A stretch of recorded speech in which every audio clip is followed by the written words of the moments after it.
শ্রীমদ্ ভাগবত অধিবেশনের তৃতীয় দিবস, ভাগবত সপ্তাহের তৃতীয় দিবস আমরা পালন করছি। ভগবানের করুণায়, অপার করুণায়, গুরু গৌরাঙ্গের অপার করুণায় আজ আমরা শ্রীমদ্ ভাগবতের কথা পাঠ করছি।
आज আমরা ভগবানের কথা পাঠ করে শ্রবণ করব। ভগবান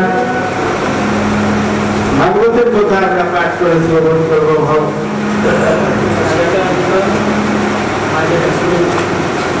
তৃতীয় স্কন্ধে ভগবান যে সমস্ত কথাগুলি বর্ণনা করেছেন, এই ব্যাসদেব যে সমস্ত কথাগুলি বর্ণনা করেছেন তার সারাংশগুলি আমরা গ্রহণ করে তার জিষ্ট আমরা একটি অধ্যায়ের জিষ্ট আমরা গ্রহণ করব।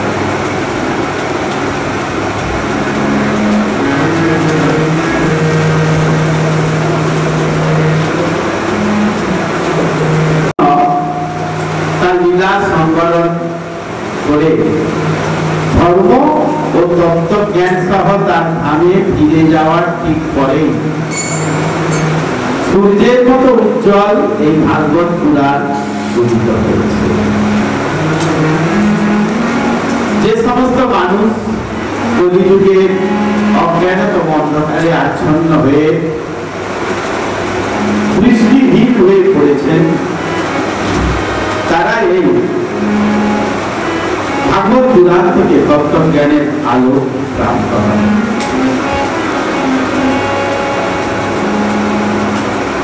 ভারতের কালাতীত তত্ত্বজ্ঞান বেদের সংস্কৃত শ্লোকে বর্ণিত হয়েছে, যাতে মানবীয় জ্ঞানের সমস্ত বিষয় আলোচিত। আদিতে বৈদিক জ্ঞান শুনে শুনে শ্রৌত পন্থায় বৈদিক যে জ্ঞান আহরণ করত তা শ্রবণের মাধ্যমে শ্রৌত পন্থায়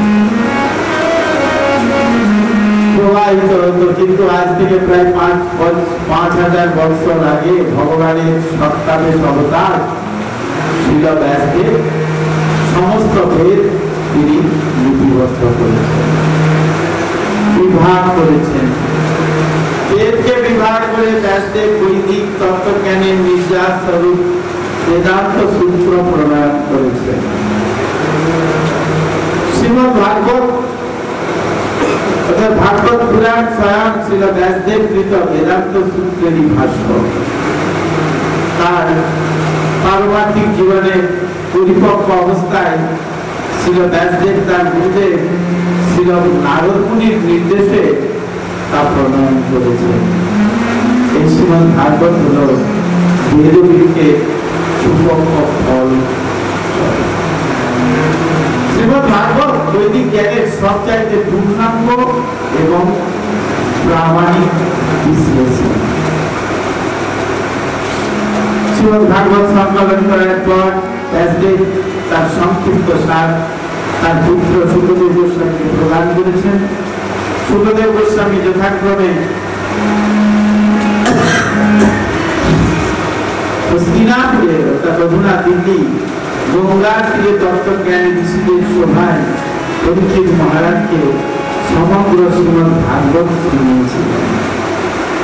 পরীক্ষিত মহারাজ ছিলেন শশাগোলা পৃথিবীর সম্রাট এবং এক মহান রাজর্ষি। তিনি যখন জানতে পারেন যে এক সপ্তাহের মধ্যে তার মৃত্যু হবে, তখন সমগ্র সাম্রাজ্য তিনি পরিত্যাগ করে রাজকার্য থেকে অবসর গ্রহণ করে এবং গঙ্গার তীরে ভ্রমণপূর্বক পারমার্থিক জ্ঞান লাভের উদ্দেশ্যে প্রয়াত বসনে রত হন। শ্রীমদ ভাগবত শুরু হয় শুকদেব গোস্বামীর কাছে পরীক্ষিত মহারাজের বিবিধ প্রশ্নের মাধ্যমে। আমরা এগুলি গতকাল আলোচনা করছিলাম। করতে করতে আমরা এক জায়গায় এসে পৌঁছেছিলাম, তা হলো শ্রীমদ ভাগবতে তৃতীয় স্কন্ধের প্রথম অধ্যায়ে বিদুর অনেক রকম প্রশ্ন করেছিলেন। বিদুরের প্রশ্ন, সেই বিদুরের প্রশ্নের সৃষ্টি লীলার কথা মৈত্র মুনি উত্তর দিয়েছিলেন যে পুনরায় বিদুরের প্রশ্ন ছিল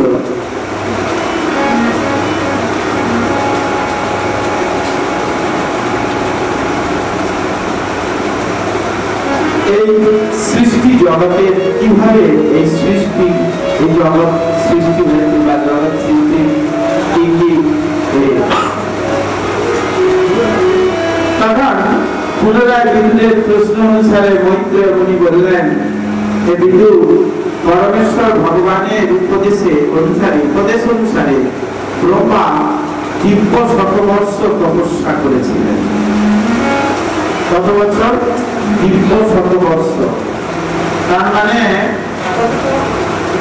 এক দিব্য বর্ষ হবে, দিব্য হবে একটি মহাযুগ বা দিব্য যুগ হয় চারটি যুগকে নিয়ে, সত্য, ত্রেতা, দ্বাপর আর কলি।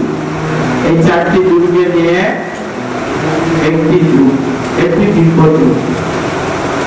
আর এরকম শত বৎসর তপস্যা করেছে।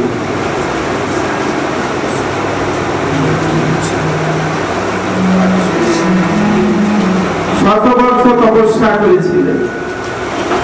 তারপর ব্রহ্মা যে পদ্ম থেকে উদ্ভূত হয়েছিলেন সেই পদ্মের কর্ণিকাতে প্রবেশ করেছিলেন এবং সমগ্র জুড়ে বিস্তৃত সেই পদ্মটিকে তিনি প্রথমে 3টি ভাগে এবং তারপর 14 ভাগে ভাগ করলেন। তারপর তিনি সৃষ্টি করলেন।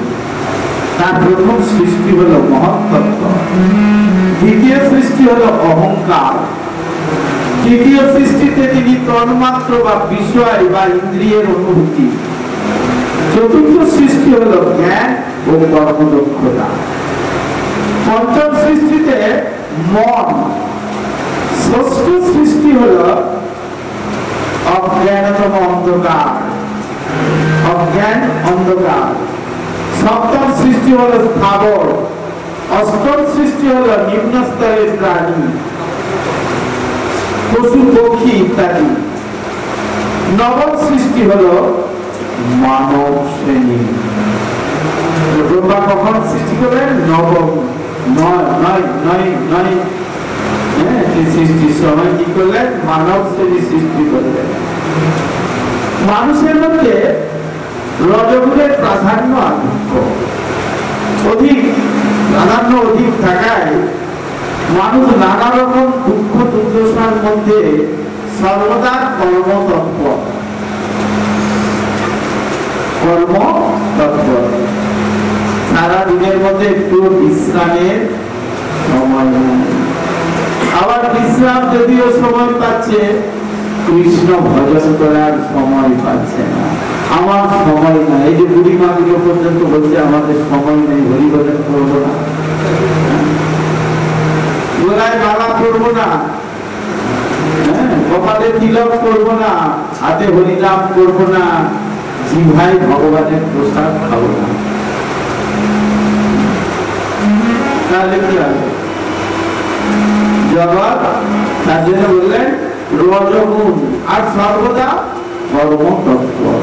তারা সর্বতভাবে নিজেদেরকে সুখী বলে মনে করছে, আমার মতো সুখী আর কেউ নাই, আমি বোধহয় সব থেকে বড় সুখী, সকালে মনে করছে। সকালে যেমন সকালে আয়না, আমরা সকালে আয়নার সামনে যাচ্ছি, আয়নার সামনে গিয়ে বলছি যে আমার মতো সুখী সুন্দর বা সুন্দরী বোধহয় আর কেউ। আমাকে গাড়ি দিয়ে সুমঙ্গল প্রভু বলছে যে আপনাকে তম সাধু বলে মনে হচ্ছে, দেখে মনে হচ্ছে যেন তাপস্বী প্রিয়, কিন্তু এটাই বিধির বিধান। মনোচারীদের মতো মনে হচ্ছে আমাদের দেখে, কিন্তু এটাই বিধির বিধান। 4 মাস পালন করতে বলেছেন। যদিও নখ দাড়ি চুল বাড়িয়ে বাড়ালেই যে কৃষ্ণ ভক্তি হয়ে যাবে তা নয়, তথাপি এগুলো ভক্তির একটা একটা অঙ্গ। 4 মাসে বিভিন্ন প্রকারের সবজি বা দুধ, দই, শাক ইত্যাদি ইত্যাদি খেতে নাই, সেটা একটা আলাদা ব্রত। আর এগুলো আবার এর সঙ্গে জড়িত হয়ে আছে এই কি বলে এই সমস্ত ওই চুল দাড়ি নখ বাড়িয়ে রাখা, অর্থাৎ সদা সর্বদাই। আমি দেখেছি বা আগে শুনেছি যে এই 4 মাস বর্ষা হয় বলে, বর্ষার আর্দ্রতা বেশি, তার জন্য এই সময় তোমরা ভজন করো, বাকি সময় তোমরা যাও প্রচার করো, কিন্তু এই সময়টাই তোমরা ভজন করো। গোগ্রাসে ভজন করতে বলেছেন, ভোজন গোগ্রাসে ভোজন করো, অর্থাৎ মাটির মধ্যে খাবার রেখে, গরু যেমন খায় একটা গর্তের মধ্যে বা ডাবা, কি বলে ওগুলোকে, ডাবা, সেই ডাবার মধ্যে রেখে এমন ভাবে খাবার খায়, তোমরা সেরকম জীব দিয়ে দিয়ে খাবার খাও, সেইভাবে প্রভুপাদ তাই করেছেন। কিন্তু তার অনুকরণ আমরা করতে পারি না, যদিও প্রচারের যুগ, তথাপি আমরা তো প্রচার করতে জানি না। তাই এইগুলি আমাদের করতে হবে। তারা সর্বতভাবে নিজেদেরকে সুখী বলে মনে করে, সবাই মনে করছে সুখী, আমি স্ত্রী সঙ্গ করছি, আমার অনেক অর্থ, আমার বিত্ত, আমার প্রতিপত্তি, আমার যশ, আমার নাম, আমরা সকালে মনে করছি আমরা সকালে।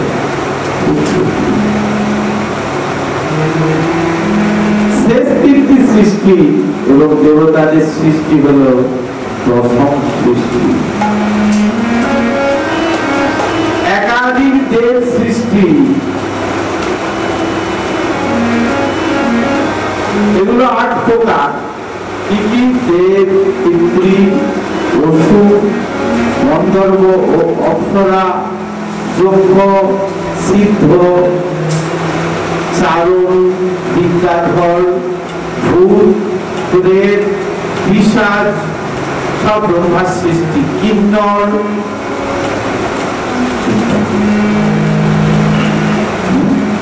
কিন্নর কাদের বলে? আপনারা যাদের হিন্দিতে বলেন তারা হলো কিন্নর। সব ব্রহ্মার সৃষ্টি, ভগবানের ইচ্ছায় এগুলির সৃষ্টি।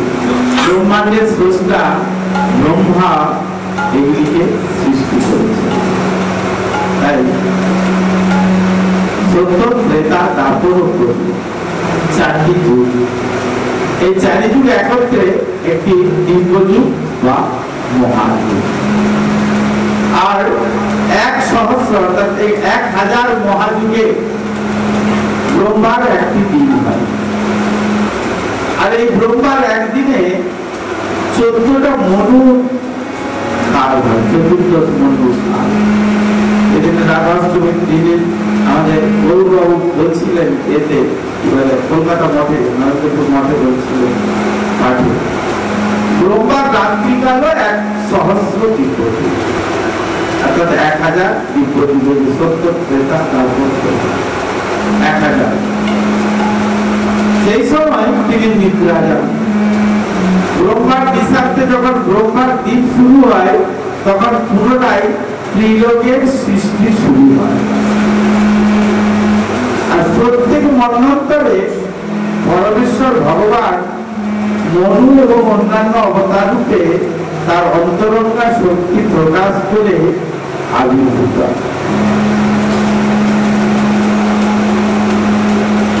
কথা বোঝা যাচ্ছে? ভগবান তারা আবির্ভূত হন কখন? এই ব্রহ্মার একদিনে, একটি দিনে তিনি আবির্ভূত হন। তিনটা কত দিনে? সত্য, ত্রেতা, দাপর, কলি। এই যে একটি দিব্যযুগ, এরকম 1000 দিব্যযুগ হলে তবে কি হবে না, ব্রহ্মার একটা 12 ঘন্টা হয়। আর সেই 12 ঘন্টায় ব্রহ্মার কি হয়?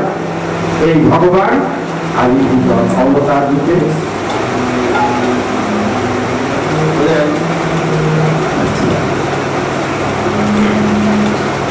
তাই এরকম ব্রহ্মার আয়ু কত? ব্রহ্মার 100 আয়ু প্রথম অর্ধভাগ ইতিমধ্যেই গত হয়েছে এবং দ্বিতীয়ার্ধ এখন চলছে।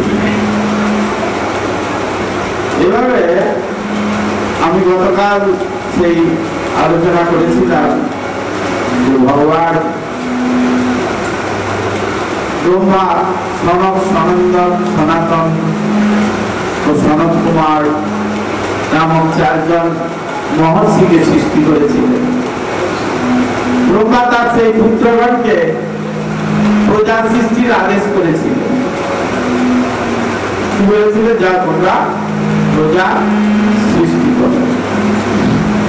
কিন্তু সেই চতুষ্পদ অর্থাৎ সেই যে কুমারগণ, সেই ব্রহ্মার পুত্র 4 জন, তারা পরমেশ্বর ভগবান বাসুদেবের প্রতি ভক্তি পরায়ণ হয়ে সাধু সঙ্গ কার সঙ্গ পেয়েছিলেন?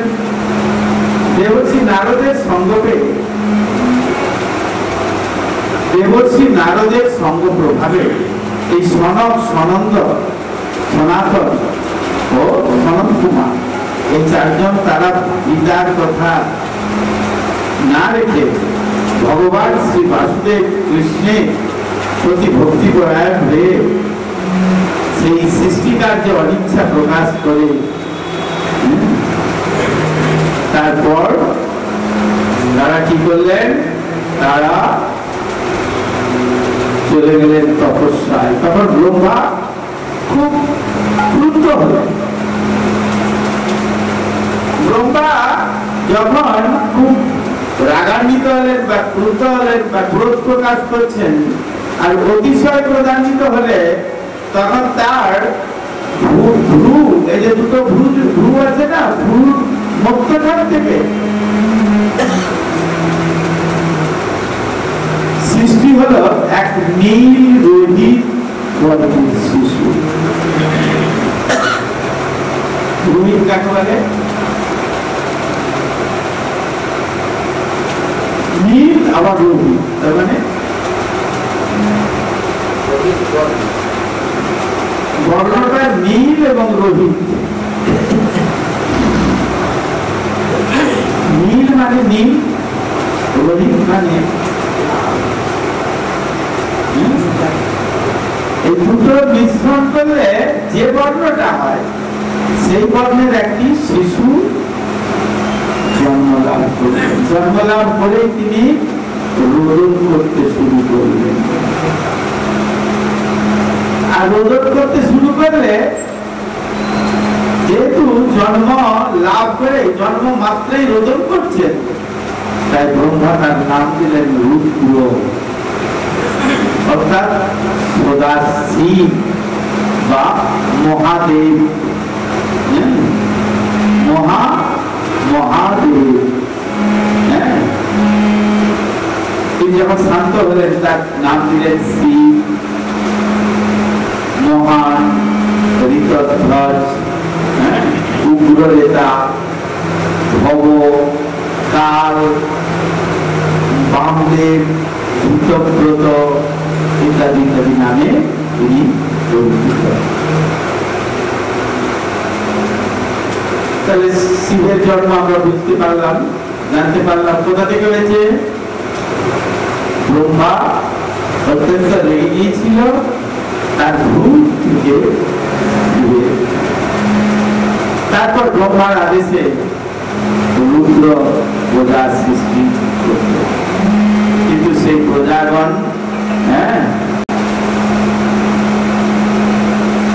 ঠিক সকল ধ্বংস করলে ব্রহ্মা রুদ্রকে অর্থাৎ ভগবান মহাদেবকে ভগবান পরমেশ্বর ভগবান শ্রীকৃষ্ণের তপস্যা করার জন্য আদেশ করলেন। তপস্যার দ্বারা কেবল ভগবান পরমেশ্বর ভগবানের সমীপবর্তী হওয়া যায়। তাহলে কি করতে হবে? তপস্যা করতে হবে। তপস্যা না করলে ভগবানকে লাভ করা যাবে না। তো তিনি সকালের ভিতরে বিরাজমান হওয়া সত্ত্বেও তিনি প্রিয় উপলব্ধির অবচর পরমেশ্বর ভগবান শিবাকে, তাই তাকে তপস্যা করা পান। তাই ব্রহ্মার আদেশে শিবজি বা রুদ্রদেব এখনো আজও তিনি তপস্যা করে যাচ্ছেন। জপেতি রামেতি জপেতি কৃষ্ণেতি। হরে কৃষ্ণ কৃষ্ণ কৃষ্ণ হরে হরে, হরে রাম রাম রাম হরে হরে। ব্রহ্মার আদেশ পেয়ে শিবজি কি করলেন? রুদ্রদেব তিনি বনে চলে গেলেন তপস্যা করবার জন্য। তারপর ব্রহ্মা পুনরায় সন্তান সন্ততি বৃদ্ধি করবার জন্য প্রথমে 10টি পুত্র উৎপাদন করলেন। কয়টি পুত্র? 10টি। নাম কি কি? মরীচি, অত্রি, আঙ্গিরা, পুলস্ত্র, পুলহ, ক্রতু, ভৃগু, বশিষ্ঠ, দক্ষ এবং নারদ। তাদের পুত্র 10 জন। কি কি নাম হলো তাহলে? মরীচি আমরা জানি, সকলে নাম শুনেছি। অত্রি নাম শুনেছি, অঙ্গিরার নাম শুনেছি, পুলস্ত্র নাম শুনেছি, পুলহ নাম শুনেছি, ক্রতুমুনির নাম শুনেছি। ক্রতুমুনি আছে। ক্রতুমুনি ঋষভানু মহারাজকে উপদেশ প্রদান করেছিলেন, তুমি হরিনাম করো। রাধারানীকে তুমি লাভ করবে, তুমি হরিনাম করো। হরিনাম দিয়েছিলেন। কাত্যায়নী দেবীর দর্শন করলেন। কাত্যায়নী দেবী বললেন তুমি নাম করো। তারপর আস্তে আস্তে কাত্যায়নী দেবী নামের মাধ্যমে ভগবানকে লাভ করা যায়, নামের মাধ্যমে সব কিছু লাভ করা যায়। নামই বলতে বলো, হরির নাম। ভৃগুমুনি তার নাম আমরা সকালে শুনেছি, ঋষি বশিষ্ঠর নাম আমরা সকালে শুনেছি। তারপর দক্ষ প্রজাপতির নাম শুনেছি এবং ঋষি দেবর্ষি নারদের নাম আমরা সকালে।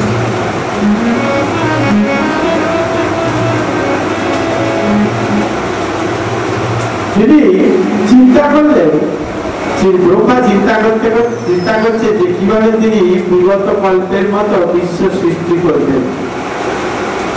তখন তার 4 মুখ হতে বিভিন্ন জ্ঞান সমন্বিত চতুর্বিধ বেদ চতুর্বেদ প্রকাশিত। কি প্রকাশ হয়েছে? বেদ। ব্রহ্মার দেহ হতে আরো দুটি মূর্তি প্রকাশিত হবে। দুটি মূর্তি, একটি পুরুষ এবং একটি নারী। পুরুষের নাম স্বয়ংভুব আর নারীটির নাম শতরূপা।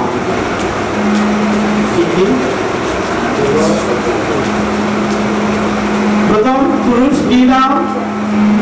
স্বয়ংভুব, যার থেকে আমরা এসেছি, স্বয়ংভুব মুনি।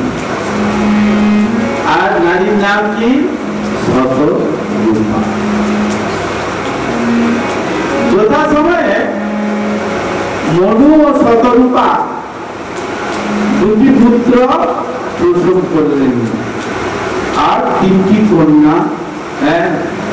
তার ঔরসে সেই শতরূপা দুটি পুত্র আর তিনটি কন্যা। পুত্রগুলির নাম হলো প্রিয়ব্রত ও উত্তানপাদ। তার মধ্যে আমরা জানি ধ্রুব মহারাজের পিতার নাম উত্তানপাদ। আর এই যে মহারাজ প্রিয়ব্রত, তিনি তিনি এই যে বিশ্বের 7টা দ্বীপ আছে, এই দ্বীপগুলিকে বিভাগ করেছিলেন। উত্তানপাদ পুত্র ধ্রুব মহারাজের ধ্রুব পালা শুনেছেন, পিতার নামটা জানা নাই। নাম হলো উত্তানপাদ আর মাতার নাম হলো সুনীতি। কি নাম? সুনীতি। আর তিনটি কন্যা হলো, নাম হলো আকুতি, দেবভূতি ও প্রসূতি। কি কি নাম? আকুতি, দেবভূতি ও প্রসূতি। এই ঋষিদেরকে তাদের কন্যাগুলিকে দান করলেন। প্রথমে আকুতিকে দান করলেন রুচি নামক ঋষিকে, দেবভূতিকে দান করলেন কর্দম নামক ঋষি, যে গঙ্গাসাগরের কপিল মুনি। সেই কপিল মুনির পিতার নাম হলো কর্দম মুনি। সেই কর্দম মুনির পত্নী হলেন দেবভূতি। কপিল দেবের মায়ের নাম হচ্ছে দেবভূতি। আর তাকে দান করেছিলেন আর প্রসূতিকে দান করেছিলেন প্রজাপতি দক্ষকে। তাদের বংশ ভগবানের দ্বারা সমগ্র জগৎটা পরিপূর্ণ হয়েছিল। এই যে তিনটি কন্যা হলো, প্রথম পুরুষ হলো কে? স্বয়ংভুব মনু, নারী হলো শতরূপা। তাদের থেকে দুটি পুত্র আর তিনটি কন্যা হলো। কি কি হলো? প্রিয়ব্রত, উত্তানপাদ। তারপর হলো কন্যাগুলি হলো আকুতি, দেবভূতি আর প্রসূতি। আকুতি, দেবভূতি, প্রসূতি। এইভাবে জগৎ পূর্ণ হয়েছে। তারপর ব্রহ্মা তার পুত্র স্বয়ংভুব মনুকে আরো সন্তান সৃষ্টি করবার জন্য মনু বললেন, প্রলয় শরীরে পৃথিবী জলমগ্না, প্রজারা কোথায় বাস করবে? তখন ব্রহ্মা ভগবানের চিন্তা করতে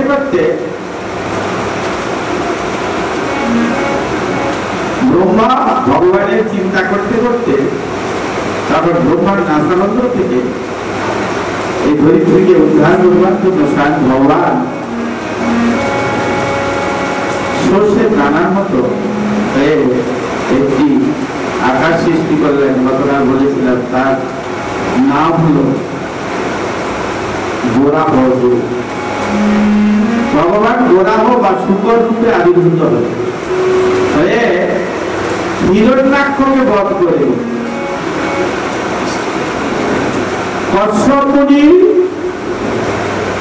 কশ্যপ মুনির দ্বিতীয় পত্নী দক্ষের কন্যা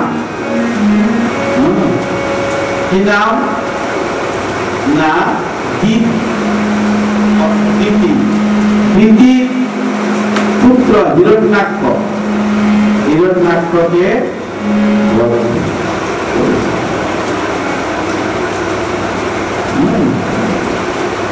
এই হিরণ্যাক্ষ এবং হিরণ্যকশিপু তারা ছিলেন বৈকুণ্ঠের জয় এবং বিজয়।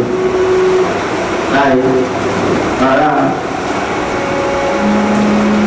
এই হয়েছিল কি বলে, তাদেরকে বধ করার জন্য তারা শত্রু রূপে ভগবানকে ভজনা করেছিলেন।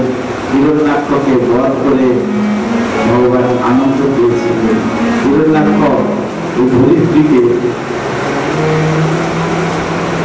সমুদ্রের তলে একেবারে রসাতলে নিয়ে চলে যাচ্ছে, তখন সেটা থেকে বলা হবে ভগবান কি। তারপর হচ্ছে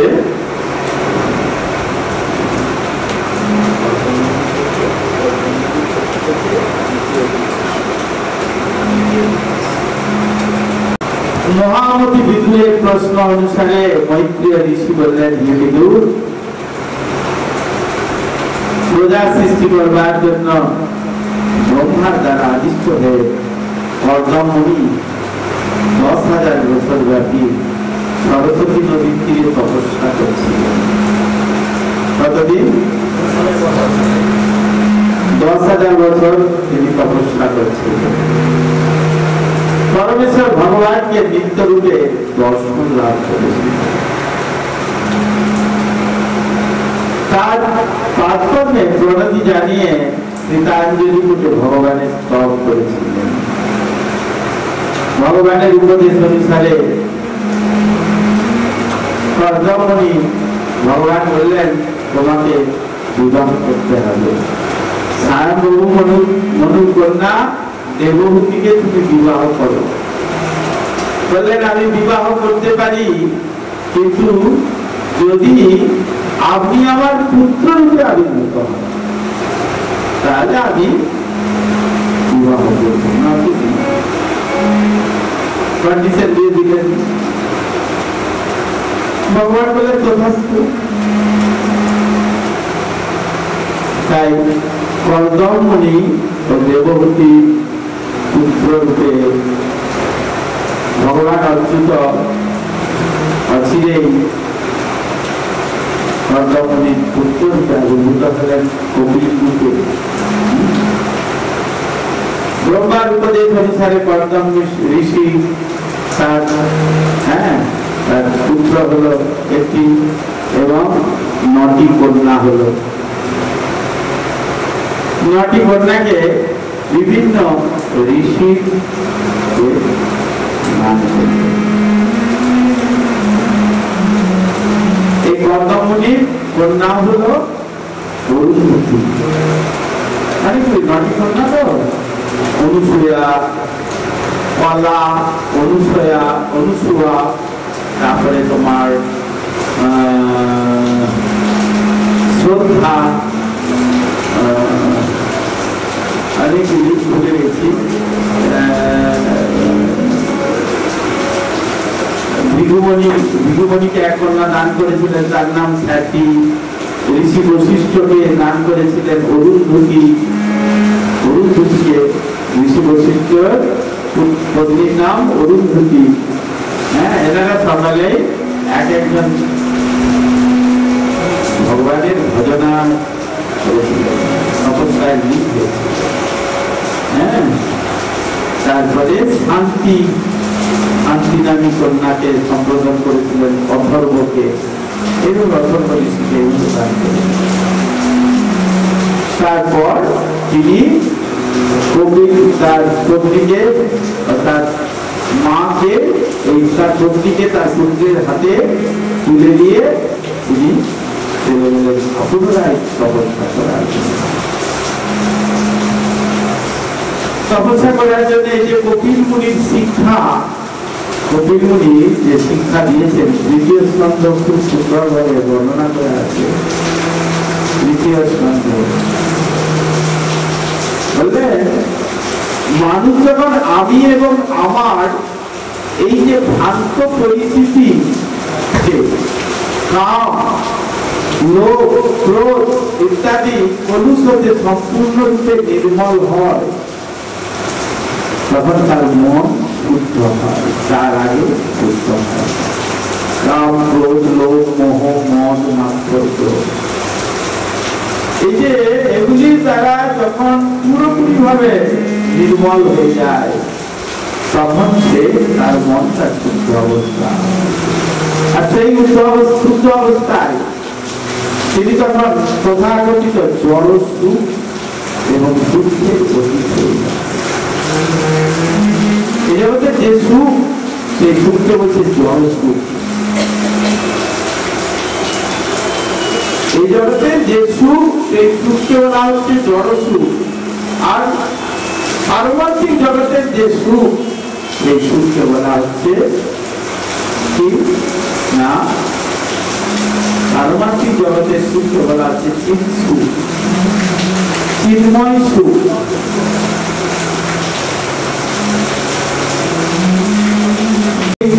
তাকে যদি চিন্ময় সুখকে লাভ করতে চাই, তাহলে আমাদেরকে ভগবানের ভজনা করতে হবে। এই জড় সুখ আর চিন্ময় সুখ সম্পূর্ণ বিপরীত। মানে না, আকাশ পাতাল একটা কথা আছে না। আর এই জগতের, এই জড় জগতে যে সমস্ত মানব, তারা চিন্ময় জগতের সুখটাকে অনুভব করতে পারেই না। তারা আকাশ কুসুমের মতো সব মনে করে এগুলো কল্পনা প্রস্তুত। এই যে এরা বলছে, এরা নিজেদের মন গড়া কথা বলে, এদের কথা কোনো ভিত্তি নাই, কিছু নাই। কেউ বলে এরা খেতে পায় না বলে চিৎকার করে, কেউ বলে এরা নিজেদের ইন্দ্রিয় তৃপ্তি করার জন্য, চরিতার্থ করার জন্য এরা এরকম ভাবে থাকে। কেউ বলে এরা চাকরি পায় না, সেই জন্য এরা এদের এইরকম বেশ করে এরা ঘোরাঘুরি করে। কেউ বলে এরা ভক্ত। বাস্তবে আমরা যারা বেদবিহিত আচরণ পালন করে না, বেদে যেগুলো নিষিদ্ধ আচরণ আছে, সেই আচরণগুলো যারা পালন করে না, তারা বাস্তবে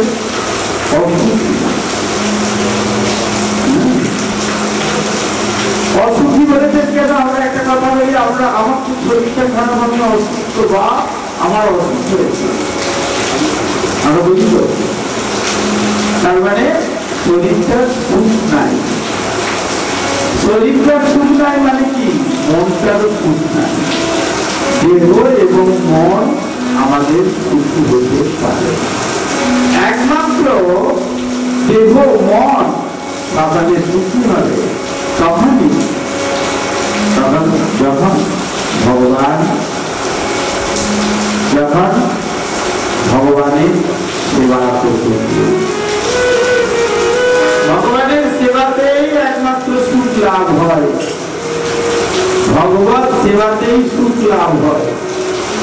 ভগবানের চরণে পূর্ণরূপে আত্মসমর্পণ করলে তবেই সুখ লাভ হয়।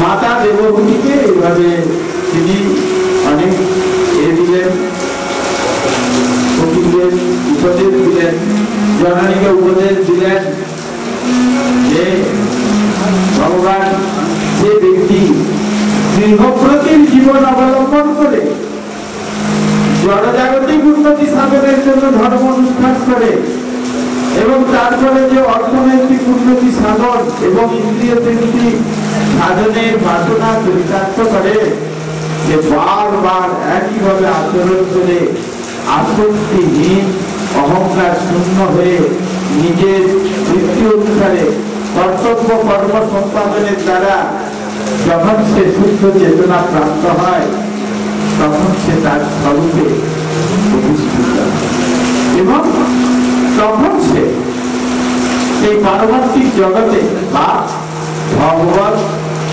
ভগবানের জগতে অনায়াসে বা ভগবানের ধামে অনায়াসে প্রবেশ করতে যিনি সকলের হৃদয়ে বিরাজমান সেই ভগবান ভগবত তারকে তার প্রতি ভক্তির মাধ্যমে সরাসরি ভাবে সেই পরমেশ্বর ভগবানের শরণ গ্রহণ করে শ্রীকৃষ্ণকে ভক্তি করলে জ্ঞান ও বৈরাগ্য এবং আত্ম উপলব্ধি হয়। ভগবান পরমেশ্বর ভগবান শ্রীকৃষ্ণের চরণে যদি কেউ আত্মসমর্পণ করে বা তার প্রতি যদি ভক্তি করে তখন জ্ঞান বৈরাগ্য ও আত্ম উপলব্ধি লাভ হয়। তাহলে একই বস্তু যেমন তার বিভিন্ন গুণের ফলে ভিন্ন ভিন্ন ইন্দ্রিয়ের দ্বারা ভিন্ন প্রকারে প্রকাশিত হয়, তেমনি ভগবান এক কিন্তু বিভিন্ন শাস্ত্রীয় অনুসারে তিনি ভিন্ন ভিন্ন রূপে প্রতীত হয়। তারপর কবিদেব বললেন, মা তো এই যে উপদেশগুলি তোমাকে আমি বললাম এ কখনো ঈর্ষালু অবিনীত অথবা দুরাচারীদেরকে দেওয়া উচিত হবে না। এই উপদেশ দাম্ভিক বা ধর্মভোজীদের জন্য নয়।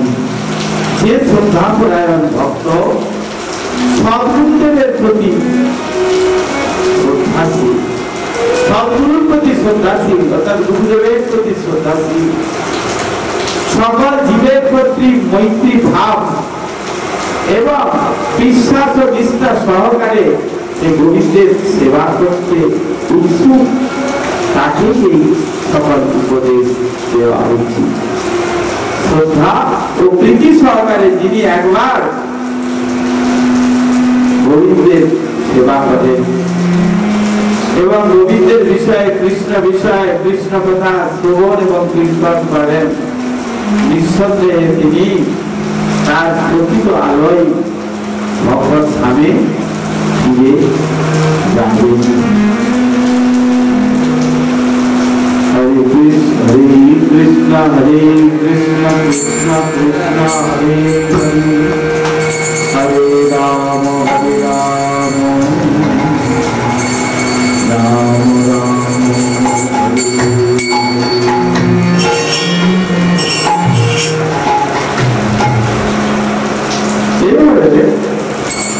আমরা তৃতীয় স্কন্ধের কথা শ্রবণ করি।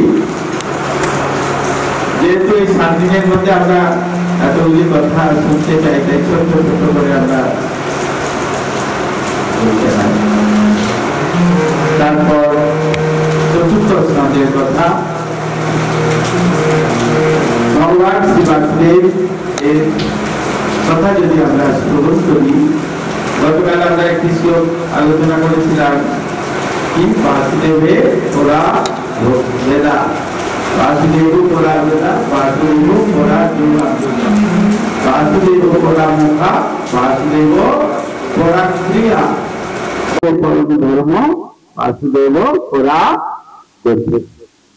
তাহলে আমরা এই কথাটি শ্রীমদ ভাগবতের প্রথম খণ্ডে আমাদের সুন্দরভাবে বর্ণনা দেওয়া আছে।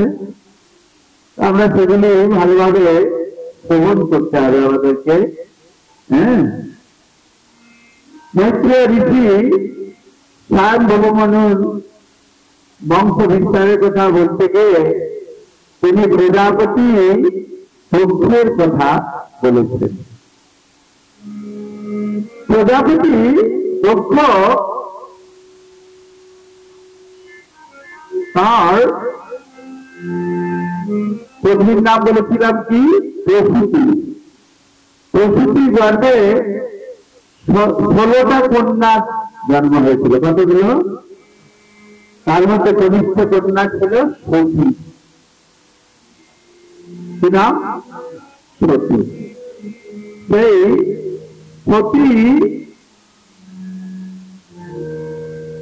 সতী বিবাহ করেছিলেন তাকে শিবজিকে।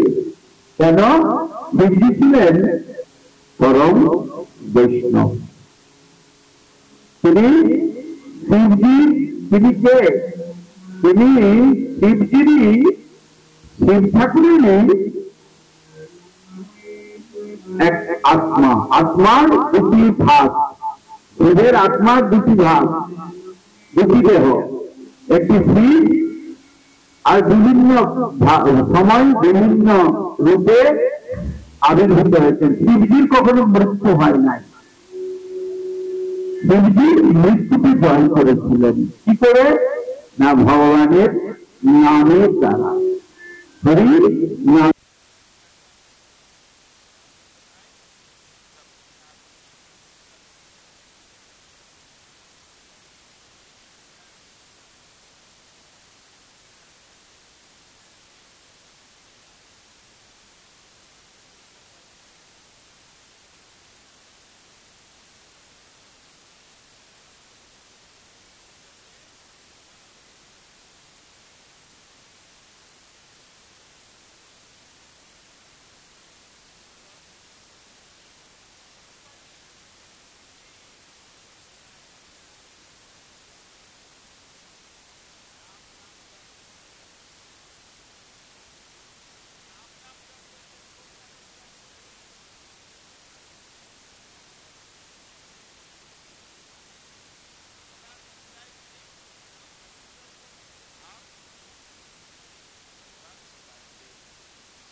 পিতার কথা শোনেন নাই, শিবজির তত্ত্ব জানতেন না প্রজাপতি দক্ষ। শুধু মনে করতেন যে শিবজি তো দিগম্বর, তিনি কোনো কিছু করেন নাই, বাঘ চাল করে থাকে, তাই বোধহয় তার কিছু এ নাই।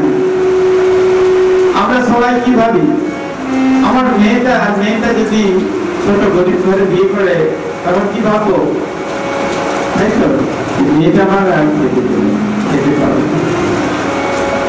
যতই এই গ্রামে, আপনারা যে গ্রামে বড় হয়েছেন বা মানুষ হয়েছেন, যদি একজন বলছে আমাকে, একজনে কি জামাই কি করে, না জামাই চাকরি করে কিন্তু জমি জমা নাই, জমি জমা নাই, তাই তাদের মন অসুস্থ, মন খারাপ। যেরকম শিবজির প্রচুর সম্পত্তি, কৈলাস একেবারে সম্পত্তিতে ভরা, বৈকুণ্ঠের মতো সম্পত্তি।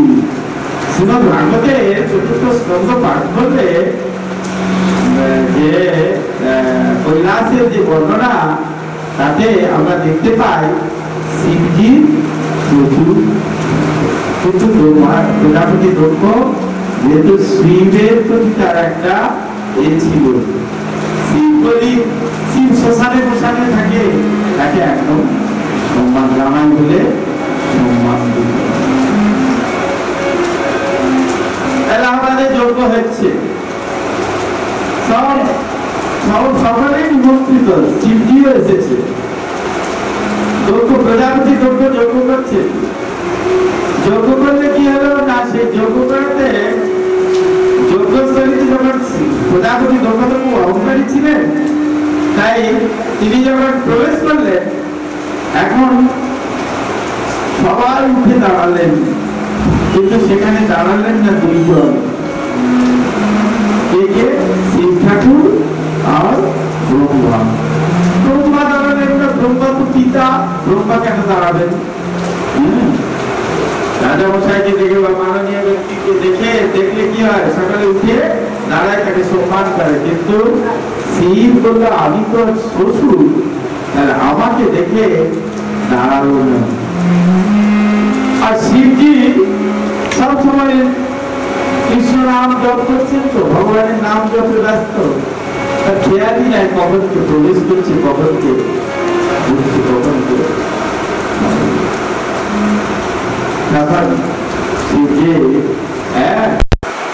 শিবজি তখন এ করেন নাই, কি বলে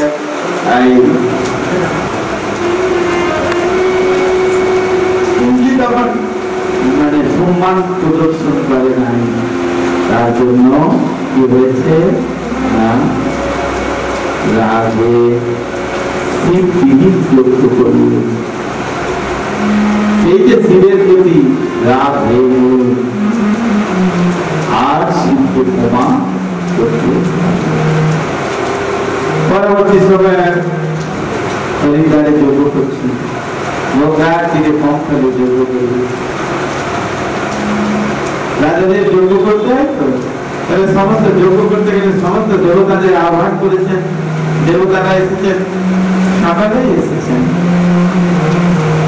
কিন্তু শিবকে আহ্বান করেন। নারদ মুনি লাগিয়ে দিলেন। নারদ মুনি কৈলাসে গিয়ে বললেন,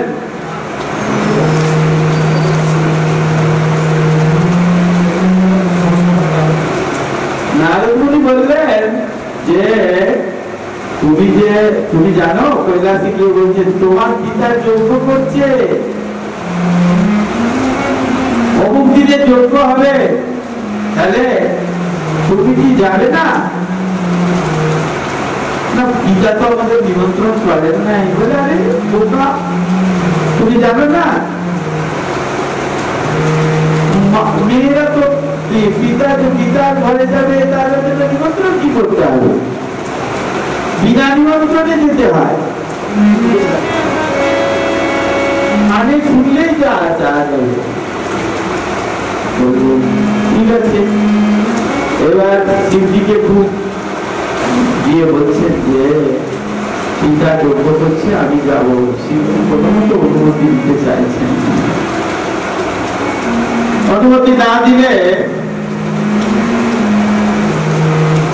সতী কি বললেন, তার যে অনেক আছে, রূপ আছে, সেই রূপ দেখিয়ে শিবকে ভয় দেখালে, অবশেষে ছিন্ন মস্তক রূপ দেখালে, নিজের মস্তকটা কেটে আবার নিজেই সেই পান করছে, রক্তটা পান করছে, নিজের গলাটা কেটে দিয়ে আর হাতে করে ধরে এখান থেকে যাচ্ছে জি বার করে রক্ত পান।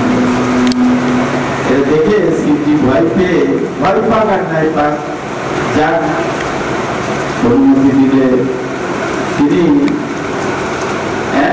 যেমন রাজার বাড়ি যেতে গেলে যেমন ভাবে সাজে সজ্জিত হতে হয়, তার পরিচারিকারা খুব সুন্দর ভাবে সাজিয়ে দিলেন।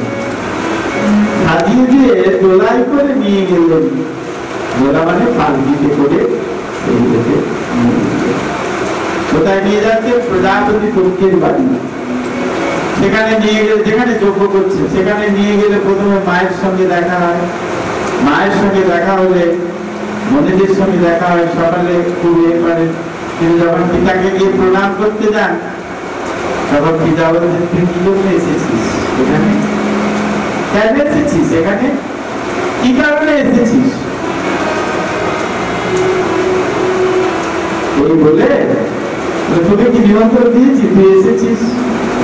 বলে মহাদেবের নামে, সদাশিবের নামে তার যে পবিত্র চরিত্র, সেই চরিত্রের নামে, পবিত্র চরিত্রের দোষ বা খারাপ কুমন্তব্য করছেন, অর্থাৎ বৈষ্ণব নিন্দা করছেন। শিব হলেন পরম বৈষ্ণব, বৈষ্ণব আদান যথা সম্ভব, সম্ভব হচ্ছেন পরম বৈষ্ণব। আর সেই বৈষ্ণব মঙ্গলময় শিবের কি বলে নিন্দা করতে, সেই নিন্দা তিনি শুনতে পারলেন না, শিব নিন্দা। তাই আমি যে দেহে কান দিয়ে তো শিব নিন্দা, পর বৈষ্ণবের নিন্দা শ্রবণ করেছি, সেই দেহ আমি ত্যাগ করব। এই বলে সতী শিবের পবিত্র চরণ কমল ধ্যান করে অগ্নিময় তত্ত্বকে আহ্বান করে, আর সেই অগ্নি সেখানে এসে হলেন, এসে সেই অগ্নিতে তিনি প্রাণ বিসর্জন দিয়ে স্বেচ্ছা মৃত্যু, আশ্চর্যজনক স্বেচ্ছা মৃত্যু দেখে সতী কোথায় চলে গেলেন? সতীর আত্মা চলে গেল শিবের কাছে। শিব জানতে পারলেন, আর শিব জানতে পারলে তিনি উন্মাদ হয়ে গেলেন। উন্মাদ হয়ে গিয়ে কি করলেন, তিনি জোটা, তার যে জোটা সেই জোটাতে জোটা ফেলে, আর জোটা ফেললে কি হলো না, এক হলো অসুর বা বীরভদ্র নামে একজন, কি বলে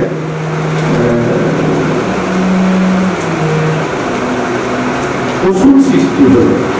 বীরভদ্র, কি নাম? বীরভদ্র।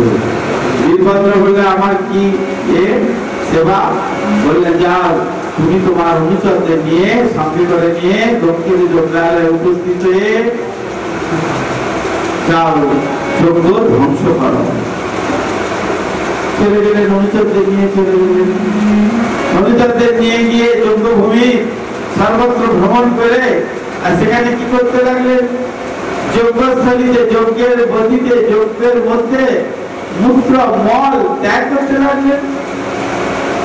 বৈষ্ণব নিন্দার ফল। বৈষ্ণব নিন্দা সাধারণ ব্যাপার নয়।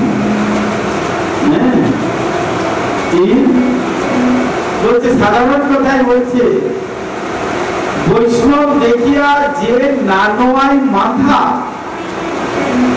হাড়ির কোদালে তার কাটা যায় মাথা। হাড়ির কোদাল মানে হাড়িদের কোদাল কি আছে, শ্মশানে নিয়ে যায়, যেত আগে দিনে শিখে হাড়ি যাতে ছিল, এখন তো জাতের কোনো এ নেই, এই তাদের কোদালে কাটা যায়। তাই বৈষ্ণব নিন্দা, গুরু নিন্দা, বৈষ্ণব নিন্দা আগে শ্রবণ করা। তারপর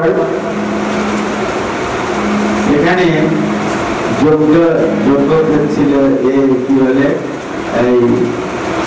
কি বলে ভিগুমণি, ভিগুমণি ও দাঁড়িয়ে ছিঁড়ে দিলেন।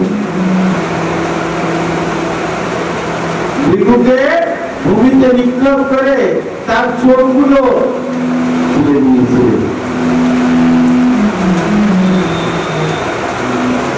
তারপর কি করেছে, এসেছিল তুষা নামক একজন ব্রাহ্মণ, তাই তার দাঁত গুলো তুলে দিয়েছিল, এসেছিল।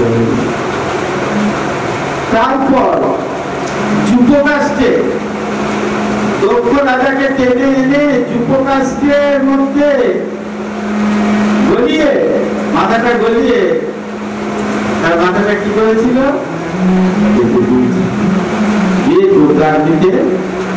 আহুতির মতো নিক্ষেপ করেছিল। তারপর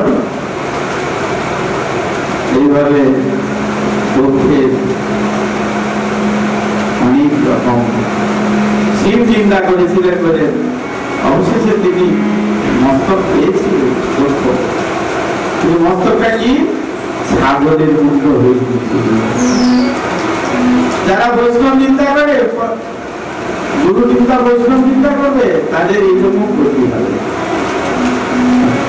আগের ছাগলের মাথার মতো তার মাথাটা। তারপর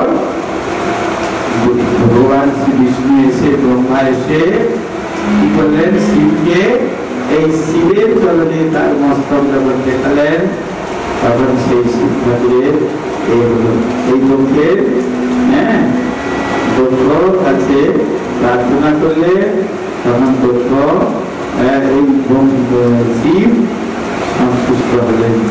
পরম মঙ্গলময় শিব বুঝে এসে বলতে লাগলেন, হে পূজ্য পিতা ব্রহ্মা,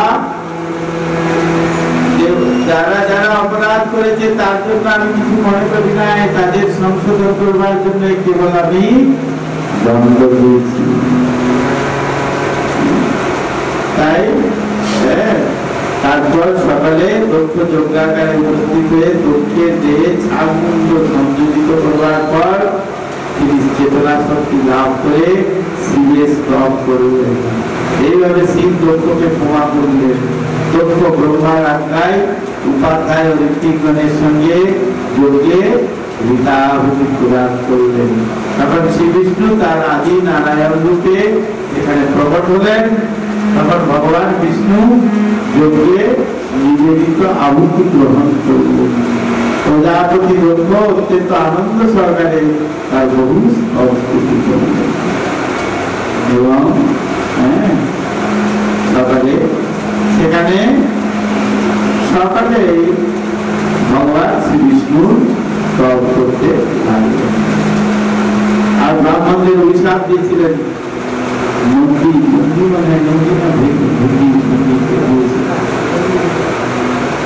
অভিশাপ দিয়েছিলেন। কি অভিশাপ দিয়েছিলেন? যে বলি যারা এই ব্রাহ্মণ এরপর থেকে তারা কি হবে? তারা অত্যন্ত লোভী হবে আর সমস্ত ব্রাহ্মণ দারিদ্রতায় ভুগবে। ব্রাহ্মণের ব্রাহ্মণত্ব লোভ পাবে আর ব্রাহ্মণ কি করবে না দারিদ্রতা লাভ হবে। তাই সেইভাবে আমাদের ভগবানের চিন্তায় মগ্ন থাকতে হবে, ভগবানের সেবায় মগ্ন থাকতে হবে, ভগবানের নামে মগ্ন থাকতে হবে। হ্যাঁ, ভগবানের সেবায় মগ্ন থাকতে হবে। কি না কি ভগবানের নামটি কি? হরে কৃষ্ণ কৃষ্ণ কৃষ্ণ হরে হরে, হরে রাম রাম রাম হরে হরে। সতী দেহত্যাগ করবার পর এই দক্ষ কন্যা সতী এবার জন্ম নিলেন গিরিরাজ হিমালয় মেনকার কন্যা রূপে জন্মগ্রহণ করেছিল। নাম কি হয়েছিল? পার্বতী।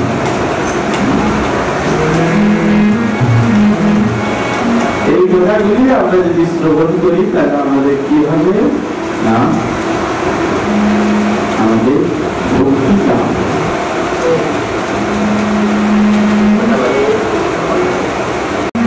তারপর আছে অধর্মের বংশ বর্ণন।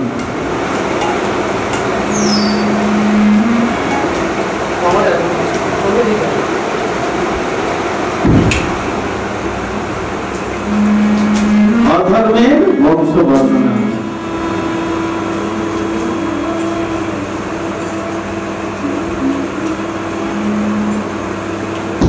মৈত্র মুনি বললেন যে হে বিদুর, সনকাদি চতুষ্ষণ নারদ, রিপু, হংস, অরুণী এবং জ্যোতি ব্রহ্মার এই সকল পুত্রগণ গৃহ অবস্থান না করে তারা কি করেছিল? ঊর্ধ্বদেবতা অর্থাৎ নৈষ্ঠিক ব্রহ্মচারী হয়েছিল।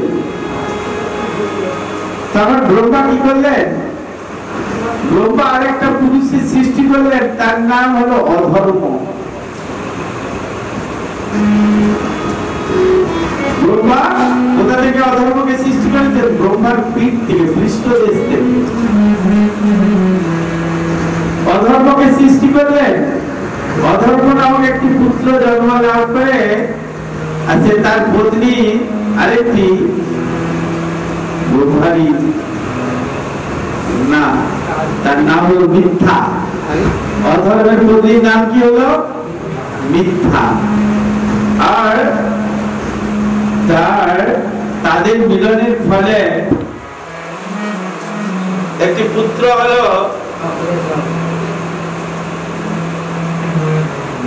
তার নাম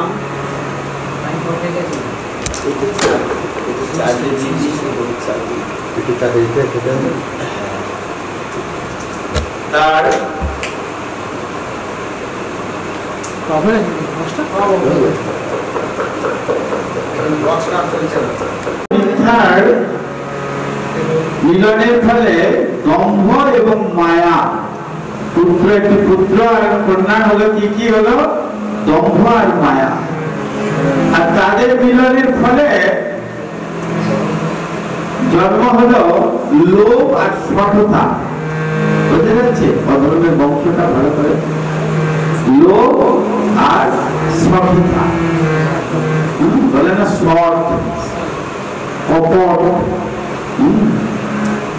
তাহলে তাদের মিলনের ফলে ক্রোধ আর হিংসার জন্ম,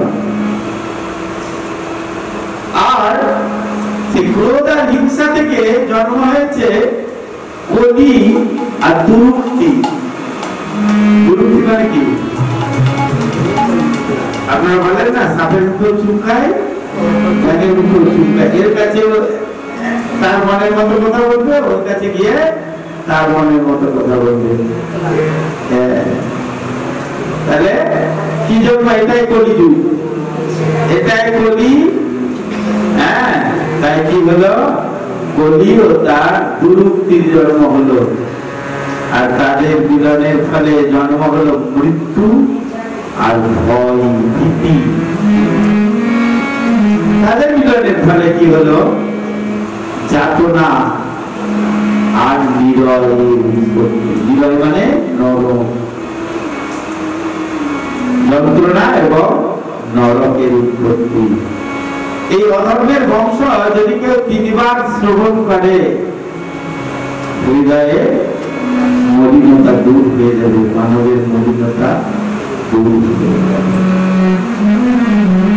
এইভাবে আমরা অনেক কথা আমরা শ্রীমদ ভাগবত থেকে লাভ করছি। সময় তো কম, কিন্তু আমরা আবার আলোচিত হবে। ভগবানের সময় যদিও পার হয়ে যাচ্ছে, তথাপিও একটু ভগবানের কথা, তো এই সময় আমাদের ভগবানের কথা শ্রবণ করতে হয়। এখন ভাগবতে আবির্ভাব আছে এই পূর্ণিমার। এই সময় যদি কেউ ভাগবত ঘরে নিয়ে আসতে পারে, যদি ভাগবতকে রাখতে পারে ঠাকুরের সিংহাসনে, যদি পড়তে নাও পারে, যদি পূজাও করে, তাও তার মঙ্গল হবে। এই পূর্ণিমা বা ভাগবত যদি কোনো সাধককে দান করে, সাধুকে দান করতে দান করে, তার বড় মঙ্গল হবে। এর মতো মঙ্গল আর তাই আমাদের এগুলি করতে হবে। ভাগবত প্রচার করতে হবে, ভাগবত দান করতে হবে, ভাগবত ডিস্ট্রিবিউট করতে হবে। যদি আমরা ডিস্ট্রিবিউট করতে পারি, ভাগবত দিতে পারি, আমাদের বড় মঙ্গল। যার ঘরে এই শ্রীমদ ভাগবত যাবেন, যার ঘরে এই শ্রীমদ ভাগবত গ্রন্থ থাকবে, তার গৃহে মঙ্গল মঙ্গল হবে। আমরা বলি আমাদের মঙ্গল কি করে হবে? তার মঙ্গলটা শুধু একটু ধূপকাঠি দিলে কি মঙ্গল হয়ে যাবে? মঙ্গল হবে। মঙ্গলের রাস্তাগুলো খুঁজে দিতে হবে, সাধুর কাছে গিয়ে সে কথা শ্রবণ করলে তবে মঙ্গল। হরে কৃষ্ণ কৃষ্ণ কৃষ্ণ হরে হরে, হরে রাম রাম রাম হরে হরে, কৃষ্ণ হরে কৃষ্ণ কৃষ্ণ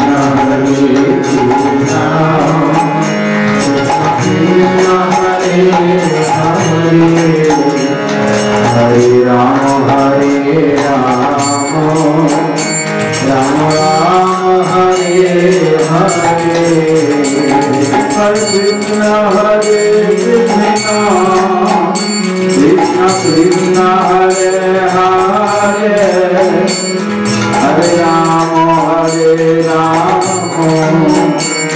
রাম রাম হরে হরে, হরে কৃষ্ণ কৃষ্ণ কৃষ্ণ কৃষ্ণ হরে হরে, হরে রাম রাম রাম হরে হরে, হরে কৃষ্ণ কৃষ্ণ কৃষ্ণ কৃষ্ণ হরে হরে, হরে রাম রাম রাম হরে হরে।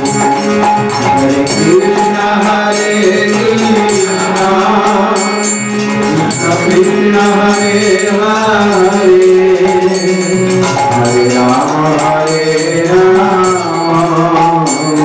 राम राम हरे हरे हरे कृष्ण हरे कृष्ण कृष्ण कृष्ण हरे हरे हरे राम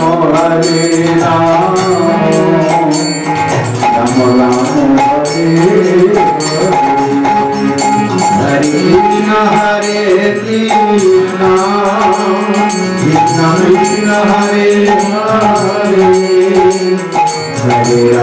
हरे राम राम राम हरे हरे हरे कृष्ण हरे कृष्ण कृष्ण कृष्ण हरे हरे हरे राम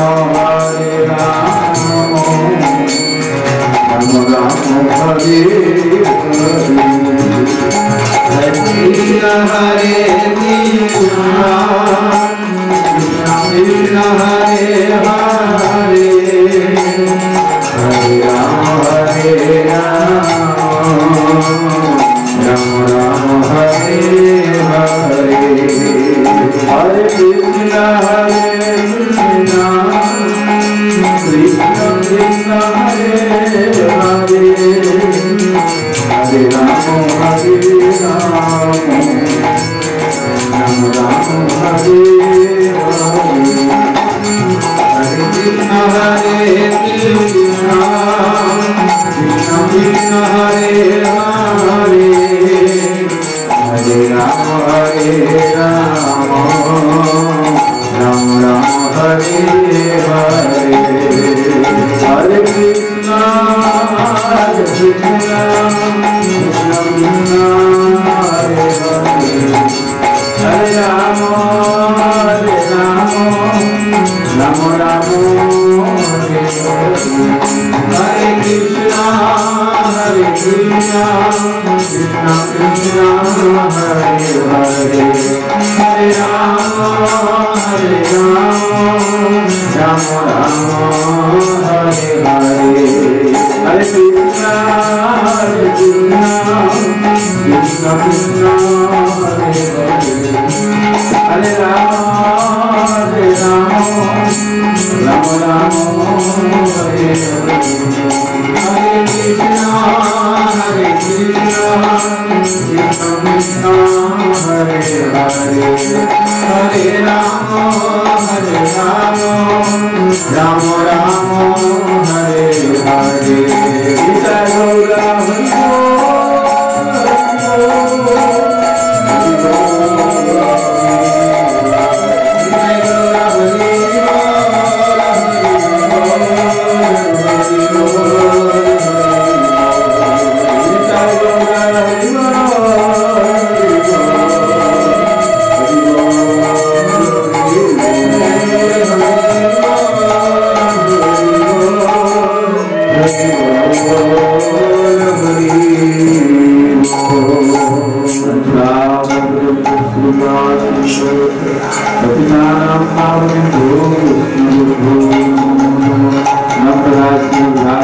Namaste,